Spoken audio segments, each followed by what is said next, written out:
Hellcat.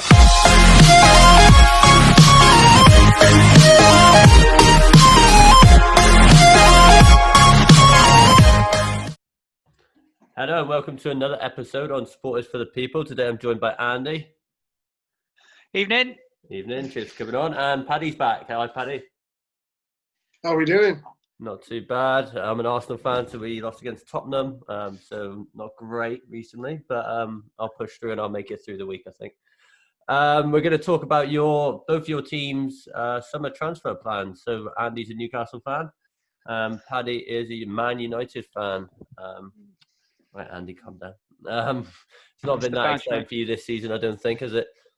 Not really, mate. Not on the transfers front, certainly not. So well, the could all be different in the summer. You never know. Yeah, the thing is with doing Newcastle is obviously with the takeover not being completed yet, it could totally change literally next week. So I would do one based on not having the takeover because I hope it doesn't go through. To be honest, mate, controversially, and I know we'll get into this in a bit, I'm in that camp as well. There's not many Newcastle fans. There are a lot of Newcastle fans that want Saudi money, and I happen to be one that actually doesn't, because I think there's more to it than that. Plus the fact it means we probably lose John Joe Shelby be out of the squad, and we can't have that. So he's a god. You can keep your money. We'll keep John Joe. There we go.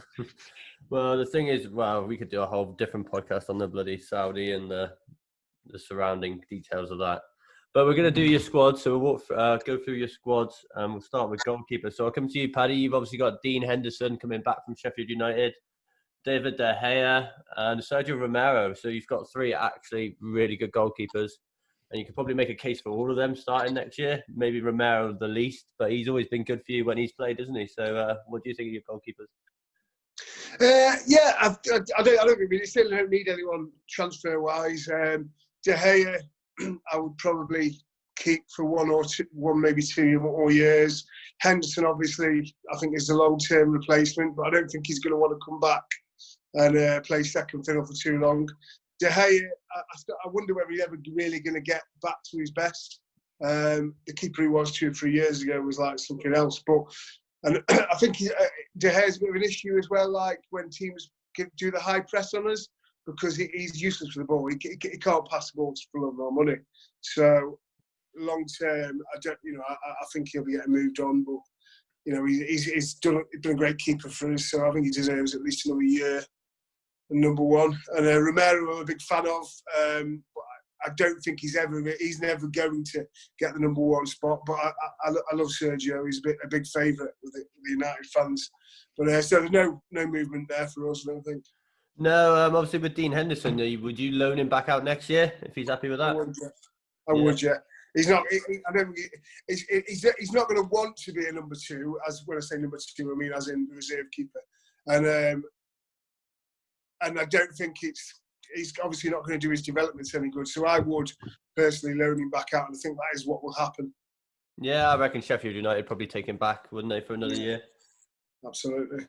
Andy, you've got obviously Dubravka's been probably one of your best players the last 2 years, but obviously Carl Darlow and Rob Elliott aren't great backups. Darlow's not done bad when he's come in actually, but Dubravka's a decent keeper for your level. Yeah, I think we've done one of the things that the pressure that Mike Ashley's put on whoever's been managing our club to spend money the right way. We've been quite lucky, certainly in the last 2 or 3 seasons, where there aren't many transfers that have gone wrong and gone backwards. And I think Dubravka's a good example of it. So we picked him up from Slavia Prague or Sparta Prague a couple of years ago, and he's been really, really good. The Darlow, we've had Darlow a few years. He's been in and out on loan and does a job for us. I mean, they've both got an error in them. Don't get me wrong, and I don't think either of them will be bothering top 6 sides. I don't think we'll lose them to a bigger side necessarily. Dubravka's signed a contract recently, I think, which has extended him on. And we've got this Freddie Woodman still kicking about. So he's one that we've had at the club for a long, long time. He's a bit in and out, a bit like the Henderson situation, I suppose, at United, where he's a bit of a fan's favourite. We love a local boy up in the northeast. So yeah, not an issue. Given we won't have a lot of money pending the Saudi thing, I think we're happy with the 2 we've got and pray for no injuries to Dubravka. No, if he gets injured, you're just gonna have to suck it up and probably stick Darlow in there probably for the season. He's not a bad backup. I think the Romero comments is dead on. I can think of being a bit older than you, pair. I suspect Steve Harper and Shay Given for years were, Harper played a handful of games. He's still kicking about the club, and everyone likes to have that safe pair of hands sat on the bench, not really doing too much. And I think Darlow, he's exciting to watch in that you never actually know what's going to come out of him. A good shot stopper. His distribution is suspect sometimes, but like you say, we don't need to worry about the number one spot, I don't think. No, I think you're both pretty set for goalkeepers, aren't you? So we'll move on to defenders. We'll start right back and we'll go Paddy. I think you're pretty much set for your number one, aren't you? Would you get back up? I literally took the words out of my mouth. Yeah, obviously we've got Diego Dalot, who plays right back, but I don't think he's got the quality. I think he's not too bad going forward, but defensively, I don't think he's good enough, and I think he's going to get moved on in the summer. Obviously, Wan-Bissaka is number one and will be for the foreseeable future. But I would definitely bring a backup. Obviously, we've got Tuanzebe, who may be the long-term future of our defence, and he can play right back. But I think we need to make him, if he can stay injury-free.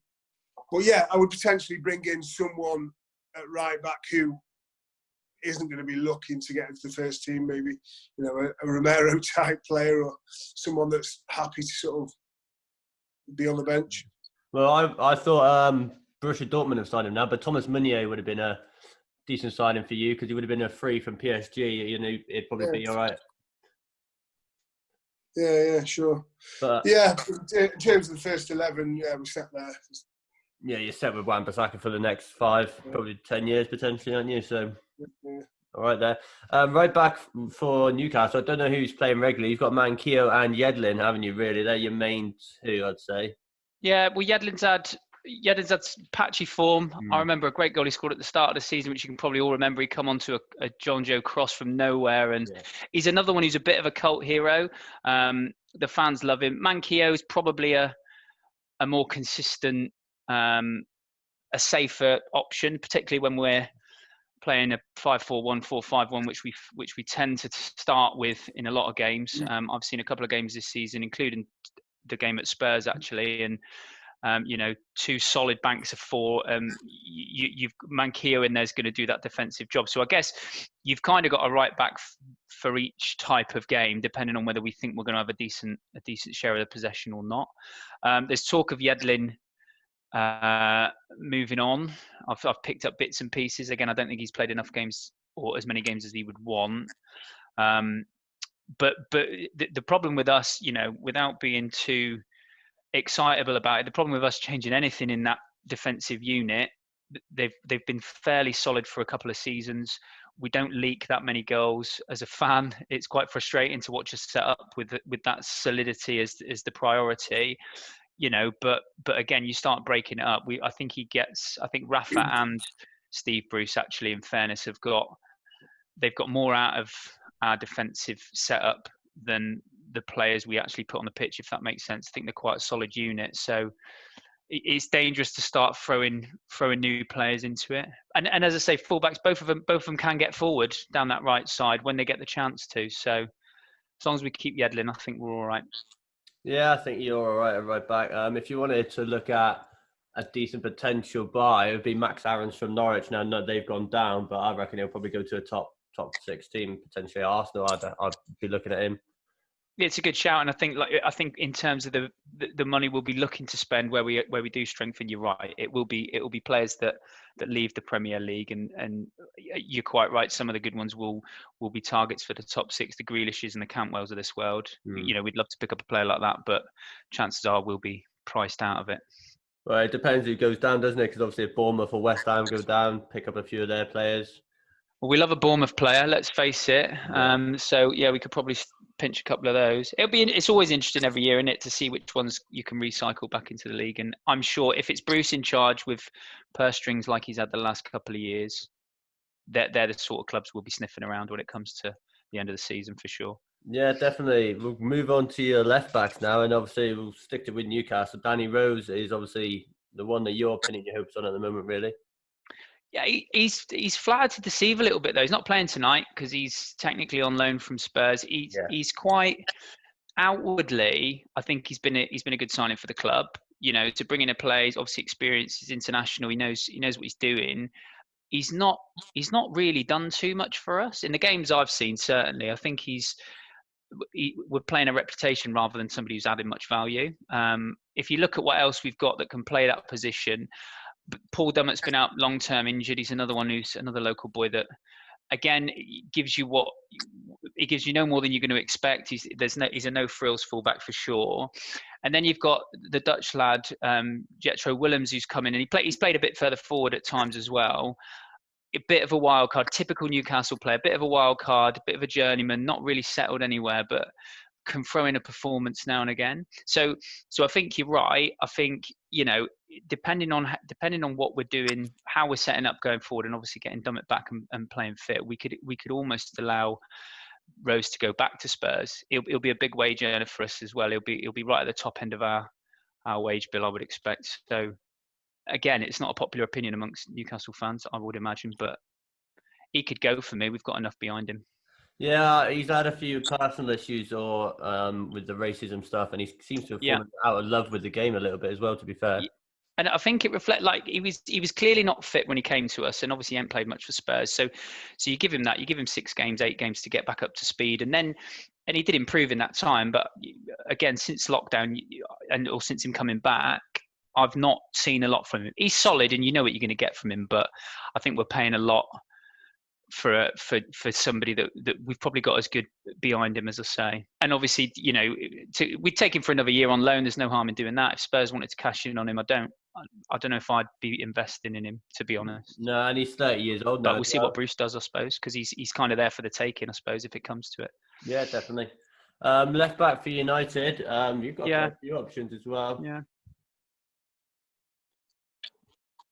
Sure. Yeah, I think we're good to go there. I think Shaw's starting to look like the player that he was when we bought him, and when he's injury free and keeps out McDonald's, he's a great left back. He's not the best defensive in the world, and he's not the best going forward in the world, but he's got a good combination of both. And ultimately, I think obviously Brandon Williams is going to take that position for us moving forward. I thought he already had, but Shaw sort of got the nod in the last few games before the break, the lockdown, and obviously he's came back and he's playing well. They're both doubts for tomorrow, so it's interesting to see what we'll do there. But also interestingly, obviously Brandon Williams is right-footed, so he could potentially do cover on the right wing. I don't know why he prefers to play left back, but so we've got cover on either side there. So there's no movement in that area, certainly not. There's talk of us going in for Ben Chilwell, but I think that's just the newspapers trying to sell a few copies, because there doesn't seem to be any sense in that. No, could be his agent driving his numbers up as well. There'll be people sniffing him, but like you say, Luke, I'd rate Shaw. I think he's a good player. Yeah, I like Luke Shaw. Obviously, it depends. He's been playing in the back 3, hasn't he? When you played back 3, he's been playing. We played him with Williams, an actual sort of left wing back. Yes, and that worked quite well, to be honest. So it depends who you're playing against. Yeah, now obviously your midfield 3's just started to click properly. You're going to play a back 4, aren't you? You're not going to play a back 5, so one of them will play, one of them won't. Centre backs. Then we'll go to United again. Here you could probably improve. Obviously, you've got Maguire. He's not going anywhere. But Lindelof's had a better season than he's had before. You've got so much deadwood though. You've got Rojo, Smalling, Jones. Probably somebody I'm forgetting. You've got so many deadwood you need to get rid of. Yeah. I'm not sure if Rojo's actually signed for someone else or not. And I don't know, but the Smalling, Jones, and Rojo's are not even in the picture. They're just literally just like old stock that needs to be thrown away, basically. But it's a shame, because Eric Bailly, when we first bought him, I thought was exactly what we needed. But he's very injury prone. He's got a tendency to self-implode and make mistakes and fly into silly tackles. But if you could combine his physicality and pace with Lindelof's coolness on the ball and positional awareness, usually, you'd have what we're looking for. But I don't think either of them is that moving forward. Maguire, I'm not 1,000,000% convinced by, if I'm honest. I think if you play Maguire with a ball-playing, pacey centre-half like a Rio Ferdinand or that clown at Liverpool, then you'd have a very good centre-back partnership. But I think Maguire is obviously, if you saw the goal against Spurs, he just got caught out miserably, like.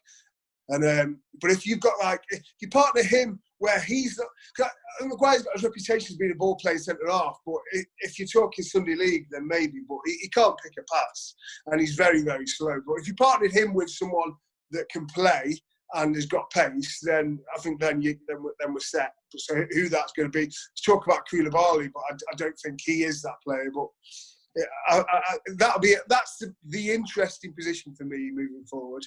What happens there, because he might go with Lindelof or Bailly moving forward, but I don't think either of them are the answer. And Maguire, as the leading centre half, I don't think is the answer. I think he needs to have someone good alongside him. Like, you spent £80 million on him. He should be the leading centre back, though.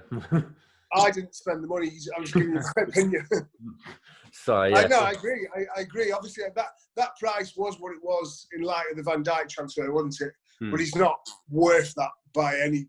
Even in yesterday's market, obviously today's market, the prices are going to change dramatically, aren't they? But even a year ago, he wasn't worth that. No, I know. It's struggling to think of somebody you could get. You get someone from maybe a lower down Premier League club, but then that won't satisfy the fans, would it? If you went out and bought a Lewis Dunk or somebody reliable like that, the fans wouldn't be happy with that. I think you'd be surprised by what the fans would be happy. Well, it depends. If you're talking about all the ones from Nigeria and India and China, then maybe they wouldn't be. But the actual hardcore United faithful aren't always bothered about the big names. You know, they want someone that'll turn up and play for the badge. Yeah, but that's the problem, isn't it? You're obviously Ed Woodward's all about the money. He wants to bring in the signings with the name and the flashy names. Sell shirts over in Nigeria and China and. No, yeah, it's definitely true. The thing is, as well, Paddy, I tell you what, you've got rid of some decent centre backs. Not recently, but if you think about the likes of Michael Keane, even Johnny Evans at Leicester, Johnny Evans, yeah. I'd argue, if I were a United fan, Johnny Evans is probably better than most of what you got there already. And I know he's probably pushing 30 now, and he's towards the back end of it. But like you say, in terms of, I totally agree with you. Maguire as a stopper, useful, not worth the money, but you need somebody to. A side like United should be able to bring the ball out from the back. Now, we'll get to my lot in a minute. It's the only thing we haven't got back there. You should have one at United, because you should be starting attacks from back there rather than just having a back four that's there to defend. You know, but it is hard because there aren't many of them out and about, and none of us like Van Dijk unless we're Liverpool fans. But what you do to have one of them in your back four at the minute, you know? Well, that's it. I mean, you've got. It's very much part of football culture now to have like defenders that can play like centre halves, and you've got like players like David Luiz and John Stones who can play, but then the shit defensively a lot of the time. So what do you want? Like, do you want someone that's going to put his head on the ball wherever it goes, like a John Terry, or do you want someone like David Luiz that might score from 30 yards, but then just can't defend? Yeah. It's a balance, isn't it? You want one of each. Yeah, well, that's exactly what you want. Yeah. Well, but you want the best bits of the ball player, don't you? Because you're right. None of us would have turned Ferdinand down in his prime, and he was a ball player. The problem you've got is now the forwards are so quick. Teams press high lines, and they're pressing back forwards all the time. So Ferdinand trying to play these days, if you've got Mane and Firmino breathing down your neck, the chance of him picking every pass and not getting his pocket picked by one of them, it would have happened. I guess it was a different game, so it is a much harder skill to be able to carry out now. Yeah, I get that. We'll talk about your lot now then. So you got Lascelles and Shaw, who I like both of them as centre backs. To be fair, I'd probably take both of them at Arsenal. So we'll have them for £20 million, and you can get your own. We've got stuff behind it as well. We've got Lejeune, and there's a few others, Kieran Clark, and again, like I said before, that we've taken the sum of what we get out of our back four is probably better than the sum of the parts. So individually, none of them have really done a lot elsewhere, even down to Shah. Shah's a younger player, looks half tidy. Even for Bruno Fernandes, there's a few players in that five that will slot in and out of them. None of them will set the world on fire, but they seem to work well in that system. And I guess, we've been criticised a lot for our defensive mindset under Rafa, certainly, and it hasn't really changed too much post Rafa with Steve Bruce in charge. But I think when you talk about our front, the front end of our team, you kind of you're going to lose a lot of possession. Much as it's great to watch, and there's a few tricks at the front end of the team, you're going to lose a lot. So, if it were me and money were no object, I'd be looking at the same kind of centre half that Paddy and Man United should be. One that can actually start quality possession for us, because too often the frustration watching Newcastle at the minute is, we'll win the ball, we'll work hard to get the ball back, and in 20 seconds, if when Joe Linton fails to control the ball up to him, which invariably happens, it's right back down our throat. But it's almost like the team have accepted that, and they're playing a way that, they take their 30-second breather and then they turn around and get ready to defend again. And it'd just be nice to have something that could bring the ball out or move the ball forward in a way that means we might keep it for a little bit. But Paddy, if you find one of them centre halves, let me know, because we could certainly do one as well. I'll let you know. But the thing is, with Steve Bruce, if he's going to remain as manager, take over, blah blah blah, does a ball playing centre back need to be there, because he doesn't play that way? And I'd agree. I think it would be so you're absolutely right. If money were no object and it was exactly. If we're in that world, you're going to be looking at Koulibaly, De Vrij from Lazio, Godin, perhaps. You're looking at players with culture. We don't have them. We have a back four with a positive mindset. They make mistakes, but they work hard. They make opposition teams work hard to break the deadlock. And we've nicked games this season. I went to the Spurs game at Spurs Stadium. We won 1-0 down there. I'm one of the few fans on the planet who's seen Joe Linton score for Newcastle, because he scored that day. So that's my claim to fame. But sitting there and watching it, it was two banks of four and John Joe Shelby and Joe Linton for 85 minutes of that game. And it was relentless. And Spurs were pretty blunt that day, but we came away with 3 points. Now, if we do that 10 times a season, the state of the club as it is right now, with minimal ambition, we don't need that ball playing centre back, because if you're Steve Bruce, you're not playing him, because like you say, you're not playing that way.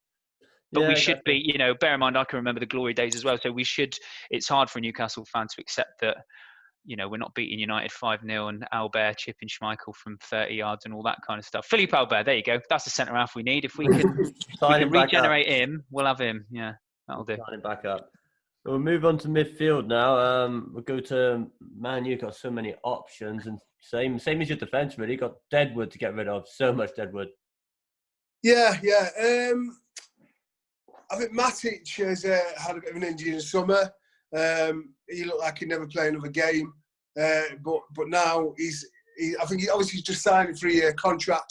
I think he's going to sort of see out the remainder of his time at United in the way that Michael Carrick did.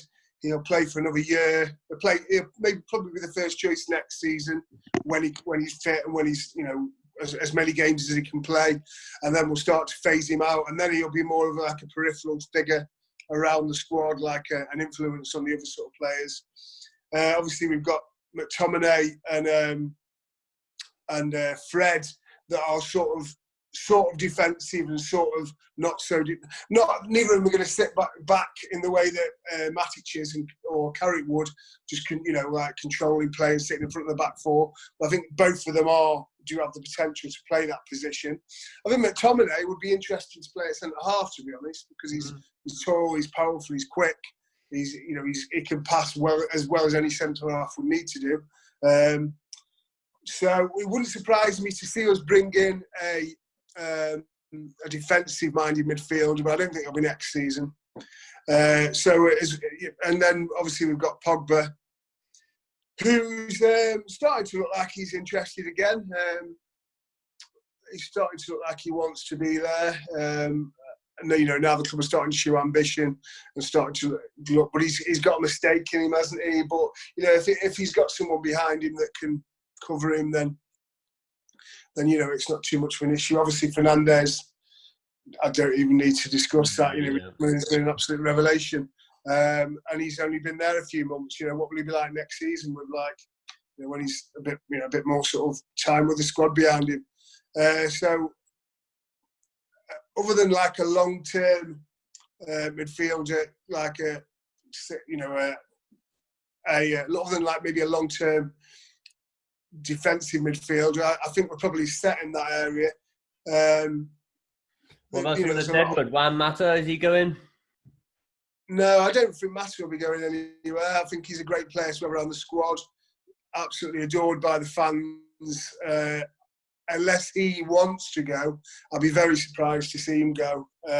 Obviously, it's a shame for him not to be it's a shame for him not to play every game. Absolutely love Juan Mata. He's such a good guy.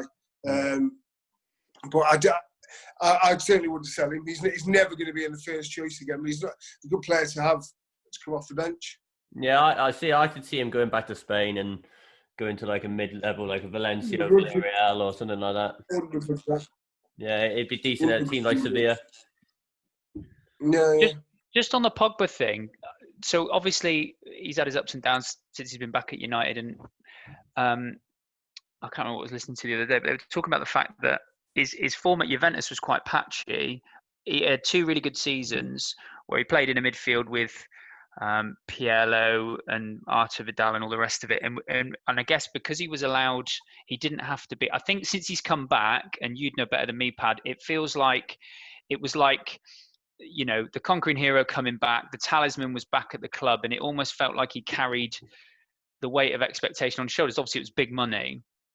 And when you look at his time at Juventus, when he was surrounded by the likes of Pirlo, who will lead that midfield and will allow him to be whatever he needs to be without carrying weight of responsibility, he was brilliant. A couple of seasons later, he had a patchy season where he was the kind of the experienced, dynamic midfielder, and I guess more of that sort of talisman figure for Juventus. So I guess so Fernandes coming in, he's come from a league where the quality is not quite there. Obviously, the Portuguese league. Usually, the step up into the Premier League, particularly a side like United, you're not going to come in and boss a team like that. Generally speaking, I think if he'd gone to a Liverpool or a Man City, he'd be far more peripheral than he's been at United, based on the need that the club's had.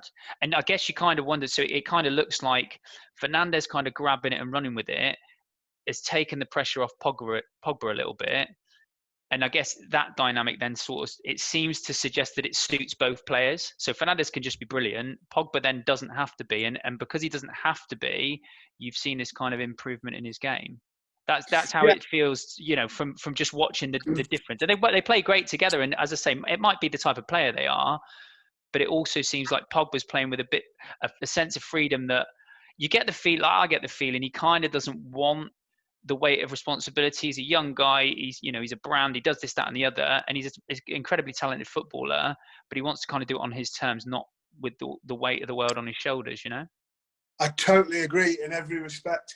I think one of the major problems early on in his time at United was that everyone thought, "Oh, you've got this guy. He's a complete midfielder." And then, like, well, what's his position though? Is he a defensive midfielder that can spray the ball about? Is he a number 10? Is he a centre mid? And no one really knew. And then there was he was very briefly the club captain, which was and I think he comes across like he's quite a shy guy. He doesn't want to be a leader. He doesn't want to be the centre. Even though obviously he's got this big social media presence, I don't think he wants to be the centre of attention on the pitch, other than, his contributions. I don't think he's got it in him to be a leader. He isn't he isn't like the holding midfielder, and also I don't think he's, I don't think he's got it in him to be the number 10 either. So having someone that plays more of the number 10 role and someone that also can mop up at the back and giving him just a freedom just to do, all the great flicks he does, or the long, the long balls, and like to get in around the box and get shots off. I think he's been carrying this weight of like been needing to be defined what his role is. And now he's got two players who've got very much defined what their roles are, but he's just there and amongst them, and he's got a lot more freedom, and I think it's starting to suit him. I think his concentration lets him down at times, but hopefully that's something he can work on. So, a lot of United fans wanted him gone, myself included, but, if he can show some commitment and stop talking about transfers and, like, knuckle down, he can be just what we need moving forward. Yeah, you look at him for France, and when he's got Kante and Matuidi around him, who again, Kante mops up and Matuidi does all the hard work for him, and he just does what he wants, doesn't he? Bimbles around and controls the game. Yeah, that's it, yeah. Coming to your centre.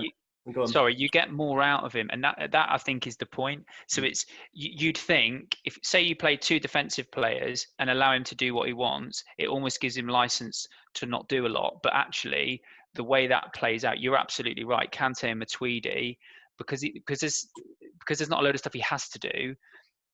He can do all the stuff he wants to do, and that's where you get that freedom of, and you get to see the quality that's in him.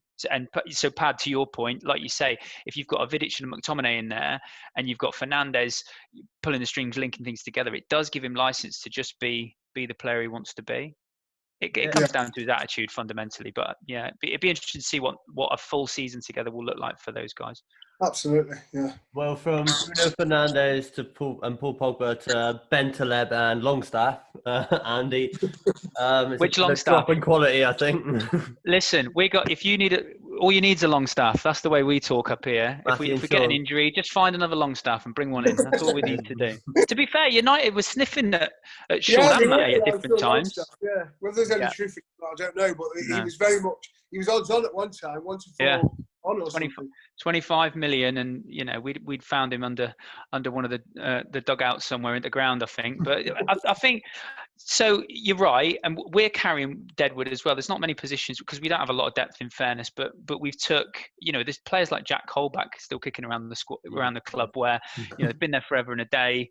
We've tried to farm him out. I think his contract expires this summer. So if there is one place where we're kind of overloaded with players, it's probably that central midfield partnership. Whether we're overloaded with quality, I don't know. I think there is potential. I think the two we've named, they're not consistent performers at the top level. We're not going to win any trophies basing the midfield on those right now. You can win things with kids, but I don't think we'll win anything with those two, to be fair.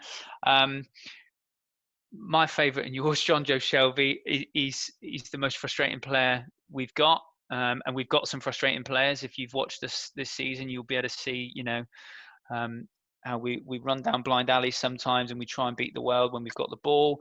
I think actually the most important thing that could happen for our midfield would be somebody coaching the likes of Shelvey properly. And again, not a dig at Steve, who is doing a great job, but fundamentally, I think he's a character that we've struggled. So I think if you look at how Benitez didn't play him that much. So he was very much a bit part player, particularly when we came back up, very much a bit part player in the Premier League. Now his talent, if you've seen the 60, 70 yard passes, he'll just pull out from nowhere. He'll just sat in the left back position and he'll find Saint-Maximin from nowhere. The talent's undeniable, but I don't think Rafa trusted him. I think Bruce is more open to him, but then he's had disciplinary issues, sent off for us this year, and he's quite a temperamental player. So actually, the best thing that could happen for our midfield is somebody get hold of Shelvey and kind of he seems to have been this player with loads of potential. Should be playing for England. Yada yada yada. He's got it all to make it. I mean, he's 27, 28 now. Yeah. So he's one of those players that is in danger of missing the boat, really, with his own kind of credibility as a footballer. I still love him though, but I think if we could get more out of Shelvey, I think that would help. We do lack the Longstaff brothers, very box to box. They'll run forever in a day. We don't have we've had them in the past. Nicky Butt played for us for a bit, and David Batty as well. And we've had those defensive central midfielders. Hayden kind of does it for us now, kind of, but I don't think he's as good. And I think a water carrier, a Kante type player, is the one thing that we do miss. And again, it kind of comes back to that ball playing centre half. We don't have players in those positions. Oh, the cat's in. We don't have players. She wants to get involved. We don't have players in those positions that can link the banks of four together. So I think if we could have N'Golo Kante sat behind a Longstaff and a Shelvey with somebody in their ears, I think that's kind of, again, back to Paddy's point. You've then got the roles defined, and Shelvey, weirdly, in that example is your Pogba, yeah. Mm-hmm. However, I don't know that he would thrive in the same way. I think the way he's obviously a confidence player, Shelvey, and he likes to impose himself on a game. And the problem he's got is he's playing for a club where sometimes he's not going to do that. Now, Pogba, you could argue, will be in that situation more often, where teams set out to defend and he's given time on the ball and can impose his own way of playing. And I think Shelvey does it when he's able to. There are games where if you're John Joe Shelvey at the minute, you're going to be asked to defend for 80 minutes. And it's that bit that, he doesn't, I don't think he does that as well as we would like him to. But he can turn a game. He can turn a game. His dead balls are great. He can find a pass from anywhere.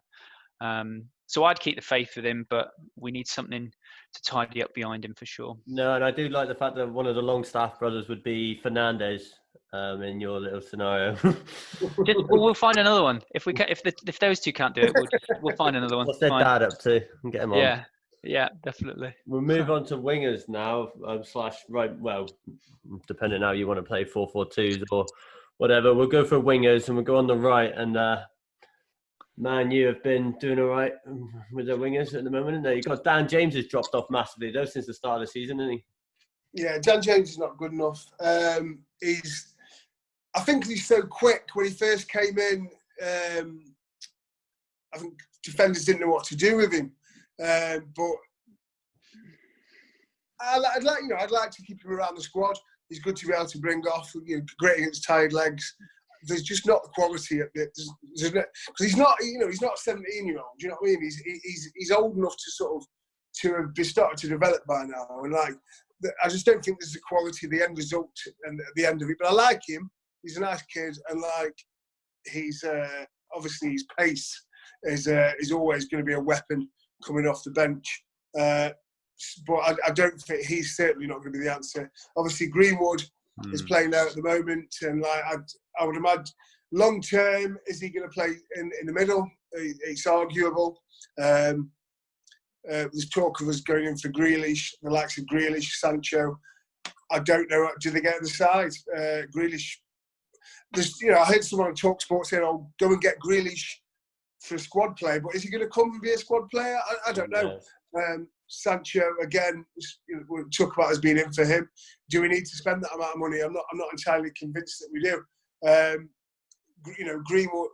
We've had the right wing has been a bit of a problem position for us for a few years. We've had Juan Mata playing there, which obviously it depends what you want your right winger to do. But I don't think Juan Mata goes in your textbook as being what a right winger should be. But there's a good chance. It looks like we'll bring someone in that position, and it'll probably be someone of quality. But it's not an essential.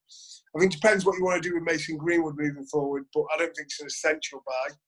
It might be someone to get as a squad player, which it'd be fine. Yeah. But then what's happening with Dan James then? I don't know. Yeah, Dan James, what I think, maybe loan spell somewhere like Newcastle would actually do him probably really well. Genuinely, Newcastle would be a good club for him to go to. I think the problem with Dan James is it's too easy to compare him to Pulisic at Chelsea because they're about the same sort of age, play a similar sort of game. And obviously Pulisic turned up in England as a 17-year-old, very raw, like James. I think James is just raw talent at the minute. And I think he's a couple of years behind the likes of Pulisic in his development. You look at Pulisic now, still really direct, still really pacey, but there's more. He's a more rounded player, more finished article. And you're right, James will do a job when there's tired legs at fullback, but you can't base a campaign on using that as your main outlet or one of your main outlets. But the other thing is, if you look at the front three, Martial, I know he's on the other side, Greenwood, Rashford. In it, the first season, if Greenwood gets to 20 goals, it's the first season they've had 3 players hit 20 goals in a season since before. Probably Ferguson, Ronaldo, Tevez, Rooney, or something like that, wasn't it? But I don't even know if they got 3 over the line with 20 goals. I'm sure I read it somewhere. But I guess the point is, whatever's happening across that front three, you're not going to want to change it too much, because you might have to do stuff behind it. But the front three is working really well. Yes, yeah, I mean, they scored more than Mane, Firmino, and Salah this season. Yeah, there you go. Speaks for himself. Yeah, exactly. Obviously, Firmino does more. He does more for the team, doesn't he? So you can't judge him based on his goal output. But the fact that we scored more than those 3, and Greenwood hasn't even played that much. Obviously, a lot of his goals have been in the cups.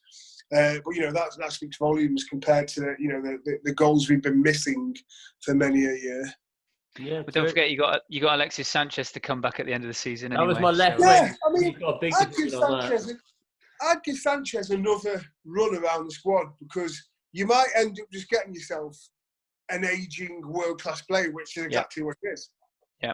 He'd add experience to that forward line, and he's been good at Inter, hasn't he? To be fair, though.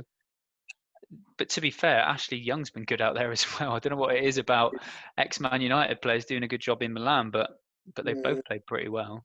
Yeah, Sanchez scored 2 the other weekend, I think. Like I said, it's good. Like I said, he's obviously dwindled since his Arsenal time, but it'd be good for Mason Greenwood to learn off, and Martial and people like that. Absolutely. Right mid for Newcastle, you normally play Almiron out on the right, I think, but you've got loads of options. You've got Atsu, St. Maximin can play out there. Matt Ritchie, obviously a world-class player. Richie, gotta love Richie. He scored a volley against Bournemouth. I was at that game as well. And I tell you what a strike that was. He came from Bournemouth, didn't he? Yeah. That was the beauty of it. It only got us a point at Bournemouth, which shows you how excited us Newcastle fans get for results like that.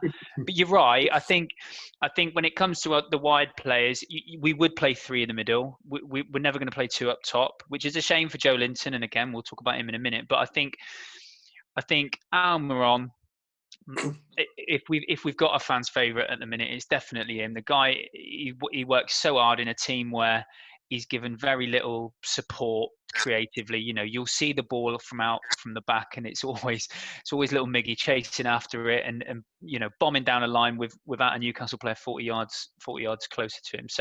So we've all got time for that. I think there was the stigma of him not scoring for 28 games or whatever it was, and we've never willed a player to score. Sometimes you'd be hating on a forward player for not being able to hit the back of the net, and actually there was a real will from the Gallowgate just to get that goal over the line, and you can see he works hard for the club. So we're not touching him, whatever happens, Mbappe or not. Almiron stays. That's the deal there.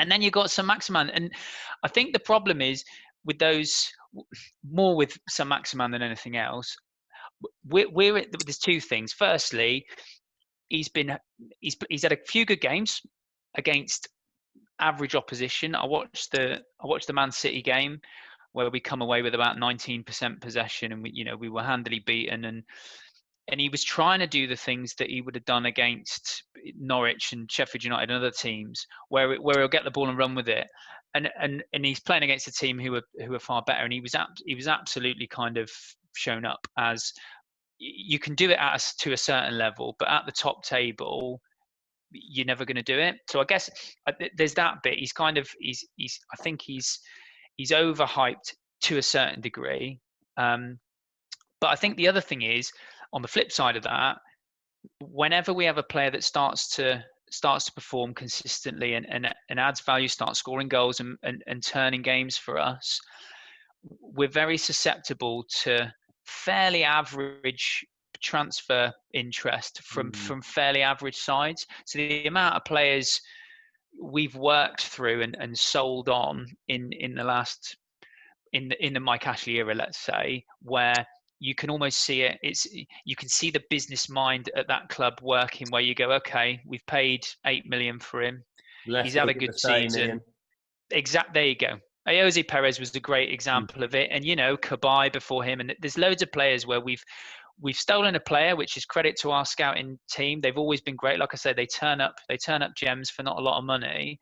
The downside to it is we never really hold on to them beyond a fairly decent bid from another club. So even with all this Saudi interest running around, and we're going to be the richest club in the world, etc., you're still hearing him being linked to sort of average French teams and some teams on the continent, and even the likes of Everton's and Spurs and people like that. Spurs are another one who will tend to pick off our better players, although they did pay us 30 million for Moussa Sissoko, so we've always got to thank for that. Yeah. So I think St. Maximin, he's a bit of a, we may lose him to a half decent bid, which would be a shame, because I think he's still, again, fairly raw, needs to learn a little bit, but I've enjoyed watching him.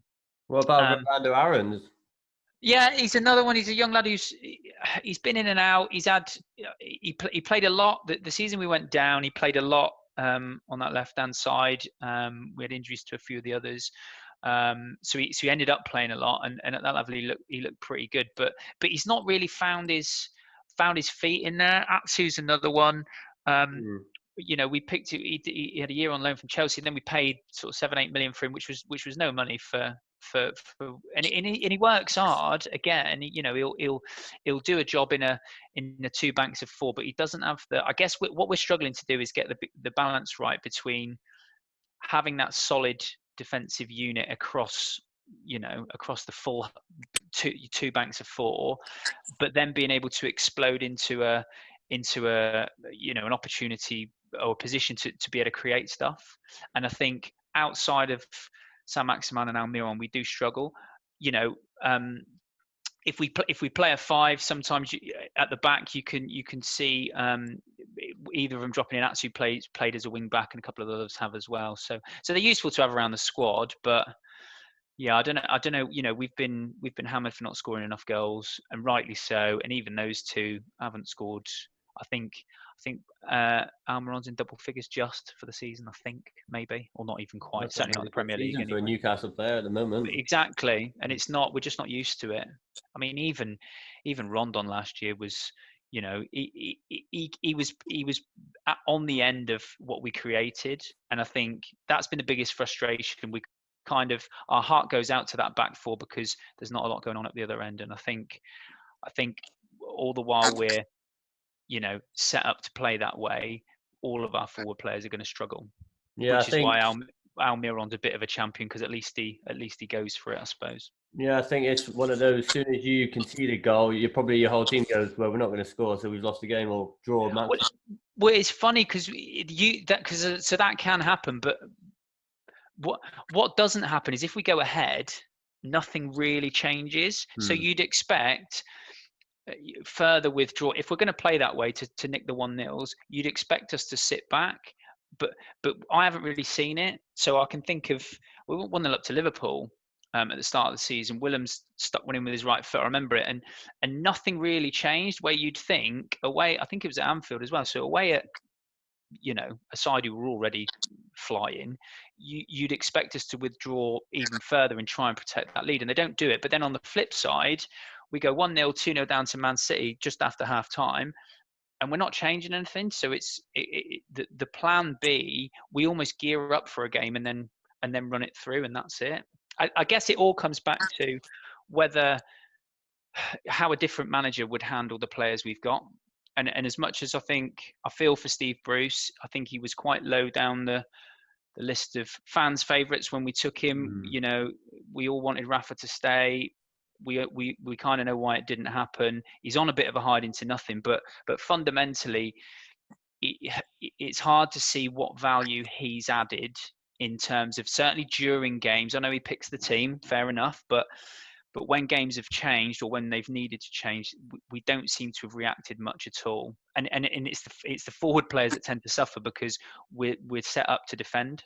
So when we don't need to do that anymore, when we're chasing the game, they don't really seem to get any more support, if you see what I mean. Yeah, we're talking about forward players. How long have you got to talk about Joe Linton and Andy Carroll and Dwight Gale? And Muto. Do I have to talk about any of them? Oh, So well, we'll bin them all. So there you go. We'll bin them all. Done. We'll put Longstaff up top. He'll do a job. Just find another Longstaff. That's the trick. To be fair, Andy Carroll, I watched a game. I think it was a cup game. Yeah, was it Leicester or City in the cup? And he led the line. There's a bit about him. He's one of our own as well. We've always loved Andy Carroll for the good old days. He hasn't scored since he's been back. I'm not expecting him to score. We could have him for another 3 or 4 seasons, and he probably wouldn't. I guess we've invested a lot of money in a forward who is a raw kind of unfinished version of Alexander Mitrovic, which is worrying because we shipped him out as well. So we've kind of gone backwards in that respect. Yeah, well, exactly. Playing, and probably not good enough, but makes Joe Linton look good. He's a very average £40 million striker. So he's the exception that proves the rule about the way we've dealt with transfers. If there's one wish, if there's a fairy godmother out there, it's getting me a 20 goal a year striker who can finish the stuff we put up there. And in fairness, Rondon was the one. I know he's out in China earning silly money now, but he would have been the one to keep after last season. I think we're not talking. We wouldn't be a top 6 side. We're a long way from that. But when you think that we're 11th or 12th at the minute, and I think we've lost the last 2. If we'd have won the last 2, we wouldn't be far behind United. We'd be above Spurs and Arsenal. We'd be we'd be on 48 points. We'd be in a healthy spot. So, and if you think we've not got a goal scorer at the club and we're still managed to get to there, I guess it just shows you what one little change could have done for us this season. Yeah, it's a shame Joe Linton because he is only 23, and when he was at Hoffenheim, he was banging in goals, but he was not a massive amount, but he normally played as a 2, I think. So he needs a partner with him, I think. Yeah, he's very isolated, and as I say, I don't, again, not to dig the gaffer out, but I don't know I don't know how these players are being improved by the management. I think we buy good players. Generally, we get good players for a good price. I don't know how much credit we can take for improving them at the moment. I think so. You're going to have to look at picking someone up on loan potentially, maybe. Yeah, a young striker. And in the Ashley era, that's exactly what we would do. Rondon was a get out of jail free last season, and as I say, had we had another one, we did spend a bit of money. I'd rather we had that 40 million than Joe Linton. I understand he's young and has potential, but we could have with a seasoned professional playing up top who can get you 10, 15 goals a season, we'd have looked better. But I haven't spent any money on this podcast yet, so I'll tell you what, I want a 50 million striker. All right. No worries. We'll have Rashford. No, we'll have Greenwood. That'll do. We'll give him a Greenwood run. on loan for 3 years. Yeah, that'll do. Well, Andy Carroll's and Dwight Gale, you could argue, are seasoned strikers. But Dwight Gale's level is definitely the Championship. He can't score in Premier League. So I don't know who you could get. Like Eddie Nketiah from Arsenal would have been good to try and grab somebody like that on loan, but he seems quite crucial to Arteta now. Yeah, we were probably we might have been a season behind for Tammy Abraham as well. I think Tammy's had a good season, and I think had he not, or had a knock or whatever, he definitely needs to be playing at the minute. So that's the kind of player will be in the market for, unless the Saudi money drops in, and then I think Rhian Brewster could be an interesting one. Maybe try and pick him up from Liverpool. He's doing all right at Swansea. Yeah, definitely. And like I say, as long I guess the problem is it's got to be someone you can trust to run that line on his own. And given the issues Joe Linton's had, if it's a player that needs developing and maturing, we probably haven't got the side built to build around that. I think it's back to a seasoned, even down to you could argue, and if anyone that scored goals in the Premier League at any stage of their career, Edin Dzeko, for instance, someone like that, just someone who knows where the goal is, who knows how to score in this league. That's Peter what Crouch. we need. Crouch will do. Yeah, we'll have him. That'll do. Crouch back. Paddy, you've obviously Martial sticking up top at the moment. You've got Greenwood and Rashford all can play up top. It's more, again, backup, kind of what's behind them. One of them gets injured. Where are you going? Well, I think there's a lot of talk about us like bringing in like an out-and-out striker like his backup. Obviously, we've got Agallo, but I don't doubt he'll probably be going back to China. I'd be quite happy to see him stay. We've been rumoured to be in for the likes of Harry Kane and that, but I just don't see that happening. I don't think he'd want to come. I don't think he really fits in with what Ollie wants to do, and he's certainly not going to come and be a bit part figure. I think it's difficult to tell who's actually going to be. Obviously, I think he wants to play a Liverpool type formation where you've got your three forwards interchanging all the time, so you haven't got your sort of out and out sort of like number 9 type figure. Yeah. But either of the current front three, either of those could go on to be the out and out striker. I think Rashford struggled in that role. As he matures, he could get better at it. Martial, I think now he's starting to do things that he never did before. Like, he can hold the ball up. His work rate has gone through the roof. Like his assist for Rashford's goal on Monday night, where he held the ball up, drew a couple of plays, and just managed to sort of poke it through to Rashford, is something that he wouldn't have done a year or two ago. Rashford again, obviously he's starting to look like the finished article. I would like to see us bring in, if Agallo goes, which I suspect he will, bring in someone that you can come in and bring off the bench who's more, is more of a traditional striker, but is still prepared to run the channels. I've heard maybe bringing someone like Danny Ings in. I think he'd come if. You're back. I think, yeah, the battery went. I think he'd probably come. I don't know. It's difficult because we're being linked with these forward players like the Sanchos, the Grealishes. I'm not sure whether they come because do they get into the first team? I'd like to see us, bring in maybe a squad player on the right wing, a squad player who can hold the ball up, but also run the channels as well, like a Danny Ings. I don't think we don't need anyone, but a couple of players to be in and around the squad would be good.